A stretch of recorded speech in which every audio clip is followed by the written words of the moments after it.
Welcome to Greek Verse a Day. Today we are translating the rest of Revelation 1:17, namely Revelation 1:17b. You should be working through your Greek Reader's Edition and using the screen as support up here. Let's do two readings, one nice and slow to start. Kai etheken tein dexion autou ep emi legon me phabu ego emi ha protos kai ha eschatos. One more time, a little bit faster. Kai etheken tein dexion autou ep emi legon me phabu ego emi ha protos kai ha eschatos. So go ahead and at this point pause, take a look at your Reader's Edition, and see what you can make by way of a translation. All right, so we are moving back into indicative verbs here. We've had a long description of the one like a son of man, and for a long time we didn't have a whole lot of indicative verbs. And in the first half of Revelation 1:17, John sort of started to return to them. And we get another one here with etheken, and this is one of those kinds of verbs that we learned about at the very end of the semester of Greek 1, namely a me verb. There's a couple different peculiar things about me verbs, and one of them is that they use a kappa not to signal the as the signal to the perfect tense, but as a signal to the aorist tense. And so that's what's going on here with the kappa, and then also with the augment that comes at the beginning of the verb. This is our clues to the aorist with the me verb tithemi.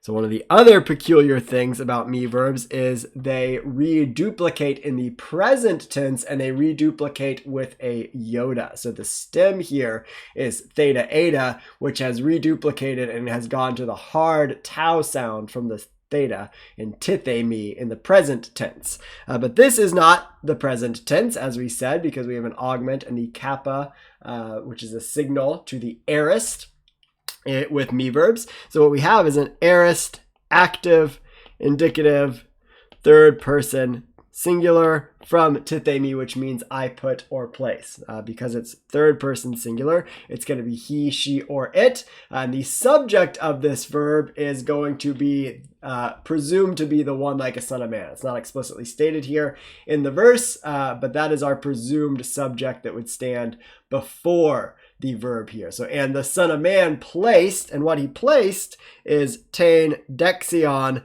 autou. So we saw this word dexion earlier as an adjective describing the son of man's care. This word. Let's get a better. Third chime is a charm. Let's get a care, which means hand. But as an adjective, it also, the word also is used to mean hand itself. So it literally here as an adjective that's a substantive would be the right one. And it sort of colloquially means the right hand, even though hand is not actually there in the sentence. So the right one, namely his right hand. So he placed his right hand, ep emi, a prepositional phrase, ep with the accusative personal pronoun following it, because ep, and this is, notice that this little mark here tells us that the iota of epi has dropped out because the next word begins with a vowel. So upon me, and then after it, a preposition, or not preposition, excuse me, a participle, legon, this one's present active participle, nominative masculine singular, saying. So he placed, and notice that it's present tense.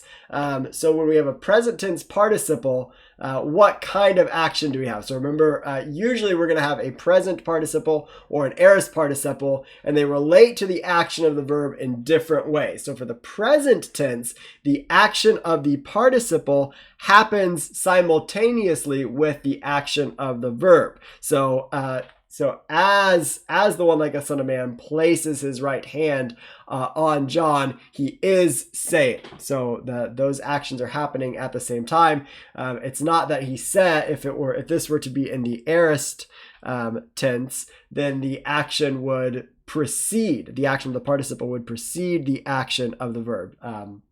In that case, if we had an aorist tense participle over here, then we would have the placing of the hand and then the speaking following the placing of the hand. In this case, the placing of the hand and the speaking happen simultaneously with one another.